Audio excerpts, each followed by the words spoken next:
사람을 볼 때 왠지 모르게 품격이 느껴진다. 고급스럽다라는 인상을 주는 사람들이 있습니다. 그런데 흥미로운 사실은 이런 귀티는 비싼 옷이나 화려한 액세서리에서 나오는 것이 아니라는 점입니다. 오히려 눈에 잘 보이지 않는 아주 특별한 요소들에서 비롯되죠. 그렇다면 흔하지 않은 진짜 귀티의 비밀은 무엇일까요? 오늘 영상에서는 귀티 있는 사람이 되기 위한 5가지 독특한 요소를 알려드립니다. 이 영상이 끝날 때쯤이면 여러분도 남다른 품격을 갖춘 사람이 되는 길을 발견하게 될 것입니다. 1. 여유 있는 속도. 여유 있는 속도라는 것은 단순히 천천히 움직이는 것을 의미하지 않습니다. 그것은 삶을 대하는 태도이며 우리의 내면과 일상의 균형을 유지하는 방식입니다.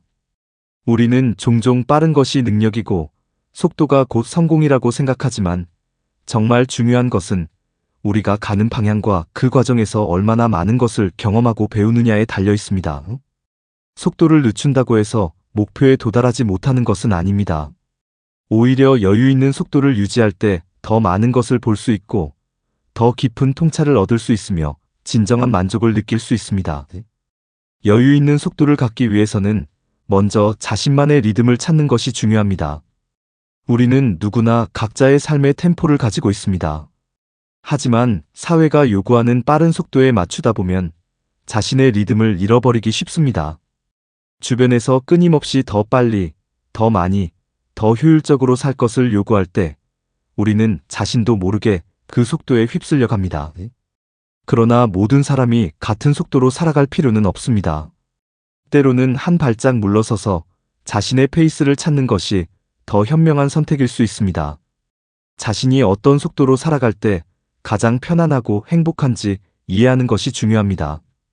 이를 위해서는 스스로에게 질문을 던져야 합니다. 나는 지금 삶을 즐기고 있는가? 아니면 단순히 앞만 보고 달려가고 있는가? 이런 질문에 대한 답을 찾을 때 우리는 비로소 여유 있는 속도를 설정할 수 있습니다. 또한 여유 있는 속도를 유지하려면 현재의 순간을 온전히 느끼는 습관을 들여야 합니다. 우리는 너무 자주 미래를 걱정하거나 과거를 후회하느라 현재를 놓치고 살아갑니다. 하지만 삶은 결국 현재의 연속이며 우리가 진정으로 집중해야 할 것은 바로 지금 이 순간입니다. 한 예로 커피 한 잔을 마실 때도 단순히 마시고 끝내는 것이 아니라 커피의 향을 맡고 따뜻함을 느끼고 한 모금씩 천천히 음미하는 것이 중요합니다.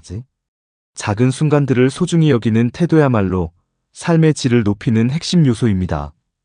여유 있는 속도를 가지려면 비교에서 벗어나야 합니다. 우리는 종종 다른 사람들의 속도와 자신의 속도를 비교하면서 불안감을 느낍니다. 친구가 더 빨리 성공하고 동료가 더 많은 성취를 이루고 주변 사람들이 더 바쁘게 살아가는 것처럼 보일 때 우리는 뒤처지는 것 같은 기분이 들 수 있습니다. 하지만 중요한 것은 각자의 삶이 다르다는 사실입니다. 누구나 자기만의 시간표를 가지고 있으며 비교하는 순간부터 우리는 자신의 삶이 아닌 다른 사람의 기준에 맞춰 살게 됩니다. 비교에서 벗어나 자신의 속도를 존중할 때 비로소 진정한 여유를 찾을 수 있습니다. 또한 여유 있는 속도를 유지하기 위해서는 쉼의 가치를 인정해야 합니다. 우리는 쉬는 것을 게으름으로 착각하는 경우가 많습니다. 하지만 쉼은 단순한 휴식이 아니라 삶을 지속 가능하게 만드는 중요한 요소입니다. 마라톤 선수도 완주를 위해서는 일정한 속도를 유지하고 적절한 순간에 호흡을 조절해야 합니다. 삶도 마찬가지입니다. 계속해서 전속력으로 달리기만 하면 금방 지치고 무너지게 됩니다. 적절한 순간에 쉬어가며 자신을 돌아보는 것이야말로 지혜로운 삶의 방식입니다. 마지막으로 여유 있는 속도를 가지기 위해서는 삶의 우선순위를 정하는 것이 필요합니다. 우리가 분주하게 살아가는 이유 중 하나는 모든 것을 다 해내려 하기 때문입니다. 하지만 우리의 시간과 에너지는 한정되어 있습니다. 정말 중요한 것에 집중하고 덜 중요한 것들은 과감히 내려놓을 줄 알아야 합니다. 하루 일과 중 가장 중요한 일은 무엇인지, 자신에게 가장 의미 있는 순간은 언제인지 고민해보는 것이 필요합니다.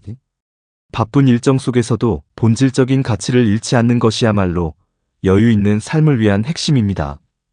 결국 여유 있는 속도란 삶을 더 깊이 경험하고 자신만의 리듬을 찾으며 현재를 온전히 느끼고 비교에서 자유로워지고 쉼을 인정하며 중요한 것에 집중하는 태도입니다. 우리가 속도를 늦출 때 비로소 진짜 중요한 것들이 보이기 시작합니다. 너무 조급해하지 말고 때로는 천천히 가는 용기를 가져보는 것이 어떨까요? 여유 있는 속도를 유지하는 삶이야말로 가장 지혜롭고 행복한 삶의 방식이 될 것입니다. 2. 침묵의 힘. 침묵은 단순히 말이 없는 상태가 아닙니다. 침묵은 강력한 힘을 가지고 있으며 때로는 말보다 더 큰 영향을 미치기도 합니다. 우리는 보통 말로 의사소통을 하고 말로 자신의 감정을 표현하며 말로 관계를 형성한다고 생각하지만 사실 우리의 삶에서 침묵이 주는 의미와 가치는 말보다 더 깊고 강렬할 때가 많습니다. 침묵은 듣는 힘이자 생각하는 힘이며 감정을 조절하는 힘이고 더 나아가 사람들과의 관계를 더욱 깊고 단단하게 만들어주는 힘이기도 합니다. 우선 침묵의 힘 중 가장 중요한 것은 경청의 힘입니다. 우리는 흔히 대화를 잘하는 것이 말을 유창하게 하는 것이라고 생각하지만 실제로 대화를 잘하는 사람은 말을 잘하는 사람이 아니라 잘 듣는 사람입니다. 침묵 속에서 상대방의 말을 온전히 듣고 그 말의 의미를 곱씹으며 그 사람의 감정을 이해하는 것이야말로 진정한 소통의 시작입니다. 사람들은 저마다 자신을 이해해주는 사람을 원합니다. 하지만 우리는 너무 자주 상대방의 말을 들으면서도 곧바로 자신의 생각을 말할 준비를 하느라 정작 그들의 말에 집중하지 못합니다.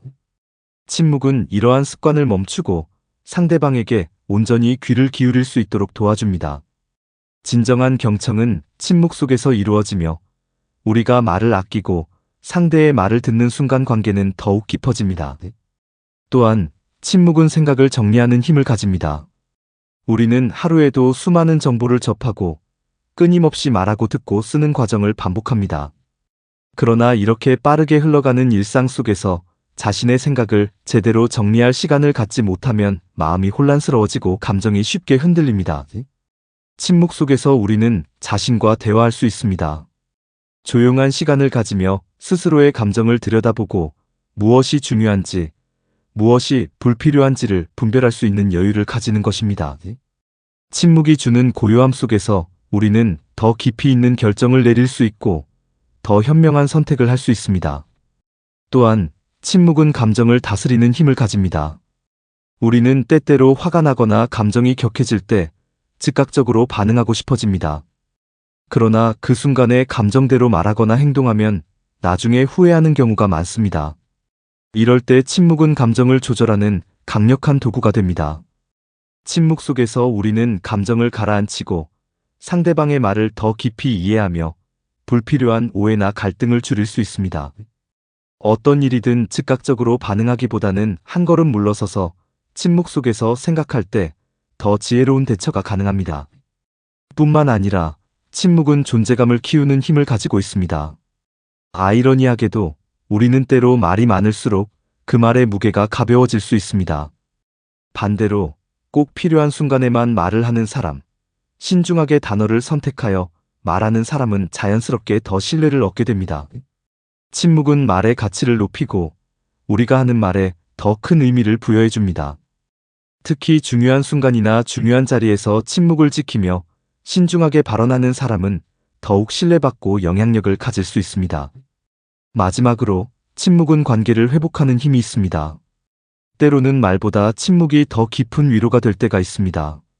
친구나 가족이 힘든 일을 겪을 때 때로는 조용히 곁에 있어주는 것만으로도 충분한 위로가 될 수 있습니다.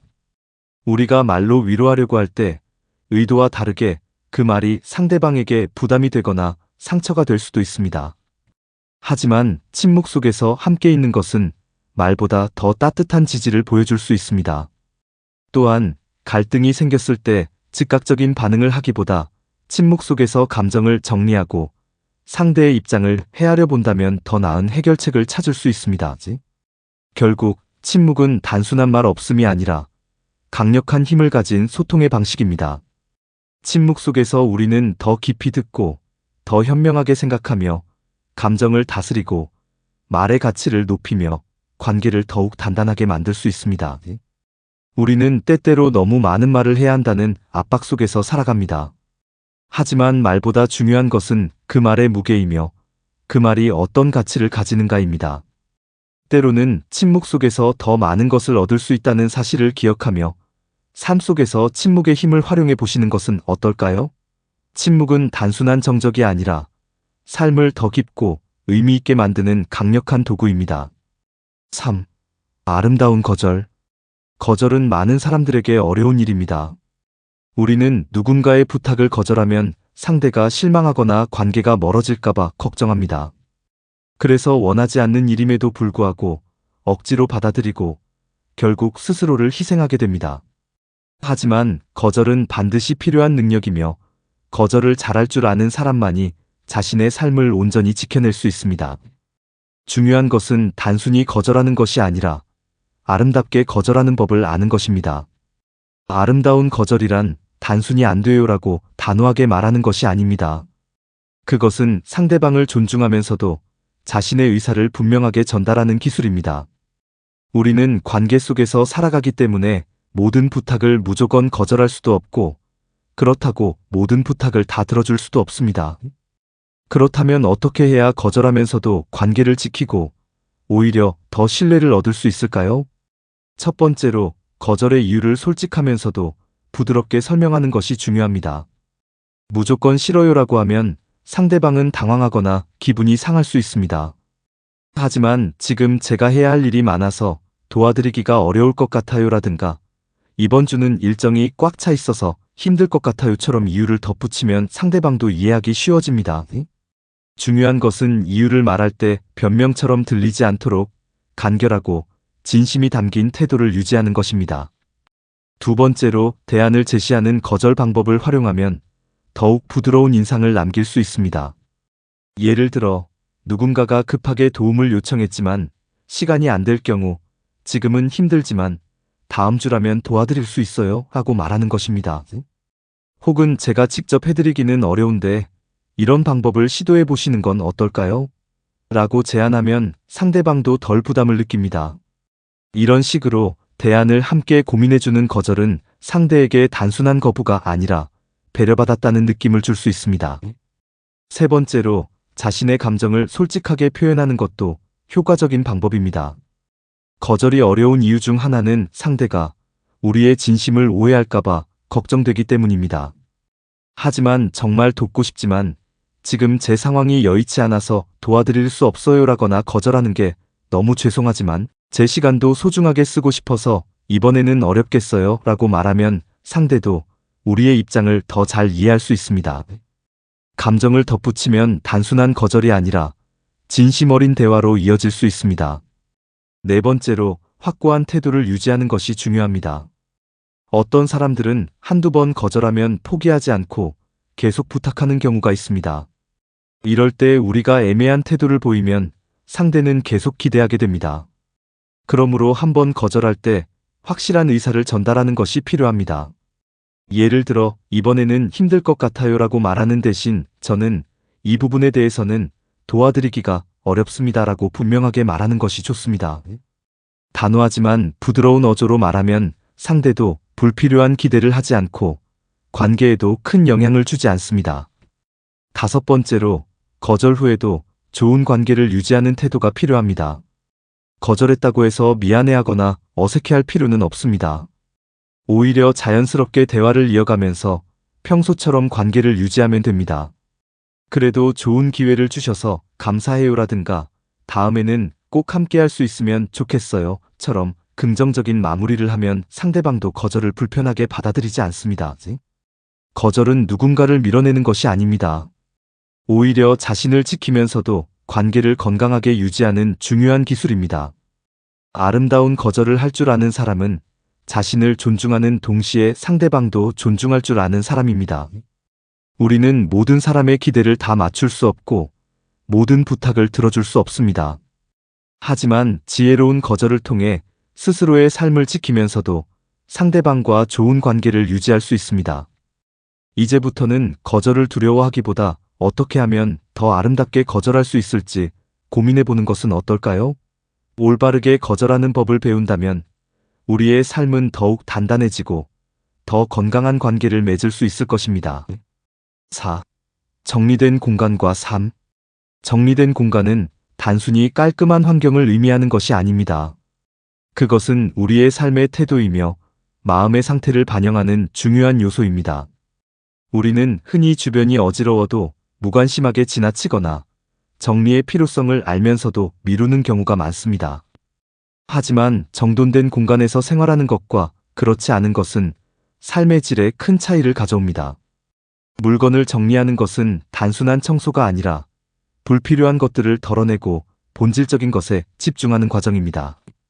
그리고 그 과정은 우리의 사고방식과 감정에도 긍정적인 영향을 줍니다. 먼저, 정리된 공간은 우리의 정신을 맑게 만들어줍니다. 공간이 어지러우면 우리의 머릿속도 자연스럽게 복잡해집니다. 책상이 정리되지 않고 물건이 여기저기 흩어져 있다면 일을 할 때도 집중력이 떨어지고 불필요한 스트레스를 받게 됩니다. 반대로 깔끔하게 정돈된 공간에서는 사고가 명확해지고 더 효율적으로 일할 수 있습니다. 정리된 공간은 우리의 내면을 정돈하는 효과를 가져오기 때문에 삶을 보다 체계적으로 관리할 수 있도록 돕습니다. 또한 정리하는 과정 자체가 우리의 삶을 돌아보는 시간이 될 수 있습니다. 물건을 정리하다 보면 자신이 그동안 얼마나 많은 불필요한 것들을 가지고 있었는지를 깨닫게 됩니다. 필요 없는 물건을 버리는 과정에서 우리는 과거의 집착을 내려놓고 정말 중요한 것이 무엇인지 다시 한번 생각하게 됩니다. 정리는 단순한 공간 정리가 아니라 삶을 정리하는 과정이기도 합니다. 물건뿐만 아니라 불필요한 습관, 관계, 감정까지도 정리하는 계기가 될 수 있습니다. 정리된 공간은 또한 우리의 감정을 안정시키는 역할을 합니다. 주변이 어수선하면 마음도 복잡해지고 불안해지기 쉽습니다. 하지만 정리된 공간에 있을 때는 심리적으로 안정감을 느끼고 긍정적인 에너지를 받을 수 있습니다. 연구에 따르면 깨끗하고 정돈된 환경에서 생활하는 사람들은 그렇지 않은 사람들보다 스트레스가 낮고 더 행복감을 느낀다고 합니다. 정리는 단순한 청소가 아니라 마음의 여유를 찾는 과정입니다. 그렇다면 어떻게 하면 정리된 공간을 유지하며 정리된 삶을 살아갈 수 있을까요? 첫째, 버리는 습관을 들이는 것이 중요합니다. 우리는 종종 나중에 쓸지도 몰라라는 이유로 불필요한 물건을 계속 쌓아두곤 합니다. 하지만 실제로는 그 물건들을 거의 사용하지 않는 경우가 많습니다. 한 가지 방법은 1년 동안 사용하지 않은 물건은 과감히 버리는 것입니다. 필요 없는 물건을 비우면 공간이 정리될 뿐만 아니라 우리의 마음도 가벼워집니다. 둘째, 물건의 자리를 정해두고 항상 제자리에 놓는 습관을 기르는 것입니다. 정리된 공간을 유지하기 위해서는 단순히 한 번 치우는 것이 아니라 지속적으로 정돈된 상태를 유지하는 것이 중요합니다. 이를 위해 각 물건의 자리를 정해두고 사용한 후에는 반드시 제자리에 두는 습관을 들이면 공간이 쉽게 어지러워지지 않습니다. 셋째, 미니멀리즘을 실천하는 것입니다. 많은 물건을 소유하는 것이 풍요로운 삶을 의미하는 것은 아닙니다. 오히려 적절한 만큼만 가지고 정말 필요한 것들로만 공간을 채울 때 우리는 더 큰 만족을 느낄 수 있습니다. 미니멀리즘은 단순히 물건을 줄이는 것이 아니라 본질적인 것에 집중하는 삶의 방식입니다. 물건뿐만 아니라 인간관계, 생활 방식에서도 불필요한 것을 줄이고 꼭 필요한 것만 남기는 것이 중요합니다. 넷째, 정리를 일상의 습관으로 만드는 것입니다. 많은 사람들이 한꺼번에 정리하려다 보니 부담을 느끼고 쉽게 포기합니다. 하지만 매일 조금씩 정리하는 습관을 들이면 공간을 항상 깨끗하게 유지할 수 있습니다. 하루 10분만이라도 책상을 정리하거나 방을 정돈하는 시간을 가져보세요. 작은 습관이 쌓이면 결국 큰 변화로 이어집니다. 다섯째, 정리를 통해 삶의 우선순위를 다시 설정하는 것이 중요합니다. 우리가 무언가를 정리한다는 것은 단순히 공간을 깨끗이 하는 것이 아니라 어떤 것에 집중하고 어떤 것을 버릴 것인가를 결정하는 과정입니다. 이 과정에서 우리는 무엇이 중요한지, 어떤 것이 불필요한지를 스스로 깨닫게 됩니다. 정리는 단순한 행위가 아니라 우리가 더 나은 삶을 살아가기 위한 필수적인 과정입니다. 결국 정리된 공간과 삶은 우리의 정신을 맑게 하고 감정을 안정시키며 더 효율적이고 만족스러운 생활을 가능하게 만듭니다. 어지러운 공간에서는 불필요한 스트레스와 혼란이 생기지만 정리된 공간에서는 평온함과 집중력이 자연스럽게 따라옵니다.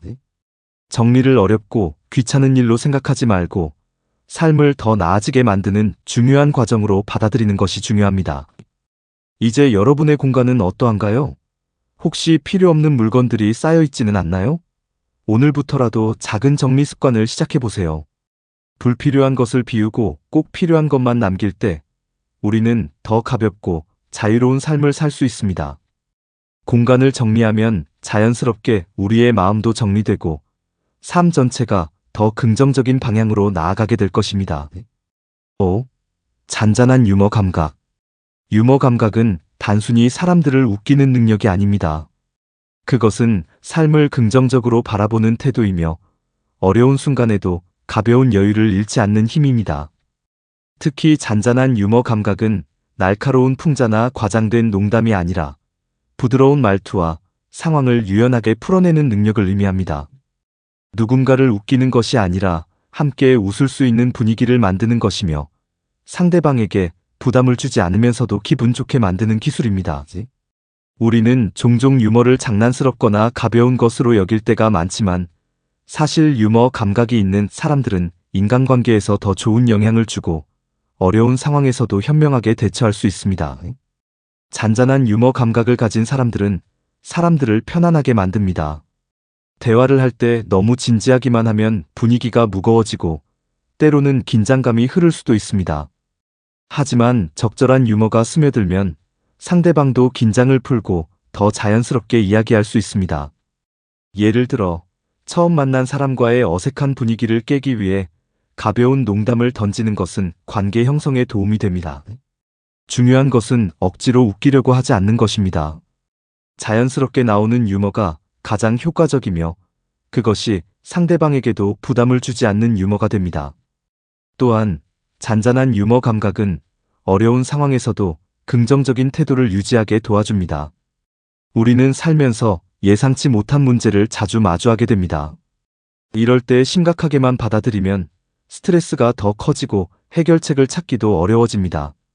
하지만 유머 감각이 있는 사람들은 상황을 유연하게 받아들이고 때로는 스스로를 웃음거리로 만들면서도 분위기를 부드럽게 만듭니다. 예를 들어 갑자기 비를 맞아 옷이 젖었다면 오늘 날씨가 참 상쾌하네요. 마치 자연이 샤워를 시켜주는 기분이에요라고 가볍게 넘길 수 있습니다. 이런 태도는 단순한 농담이 아니라 삶을 더 가볍게 살아가는 방식입니다. 잔잔한 유머 감각은 인간관계를 더욱 깊고 따뜻하게 만들어줍니다. 유머가 있는 사람은 주변 사람들에게 편안한 인상을 주며 쉽게 다가갈 수 있는 분위기를 형성합니다. 특히 가까운 사람들과의 관계에서 유머는 필수적인 요소입니다. 가족, 친구, 연인과 함께할 때 너무 진지하게만 대화하기보다는 가끔은 가벼운 농담을 섞어 웃음을 유도하면 관계가 더 자연스럽고 돈독해집니다. 유머는 서로의 감정을 부드럽게 만들고 갈등이 있을 때도 긴장을 풀어주는 역할을 합니다. 작은 실수로 다툴 수 있는 상황에서도 이러다 내 별명이 실수왕이 되겠어요 라고 가볍게 넘긴다면 분위기는 한결 편안해질 것입니다. 하지만 유머 감각을 발휘할 때 중요한 것은 상대방을 존중하는 태도입니다. 모든 유머가 다 좋은 것은 아닙니다. 상대를 비하하거나 조롱하는 농담은 오히려 관계를 망칠 수 있습니다. 잔잔한 유머 감각을 가진 사람들은 자신을 가볍게 희화화할 줄 알면서도 남을 불편하게 하지 않는 선을 지킵니다. 좋은 유머란 상대방을 웃기기 위해 하는 것이 아니라 함께 웃을 수 있는 분위기를 만드는 것입니다. 또한 유머 감각은 창의적인 사고를 키우는 데도 도움이 됩니다.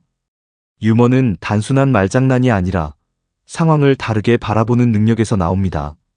같은 상황이라도 유머 감각이 있는 사람들은 더 창의적이고 유연하게 사고할 수 있으며 문제 해결에도 긍정적인 영향을 미칩니다.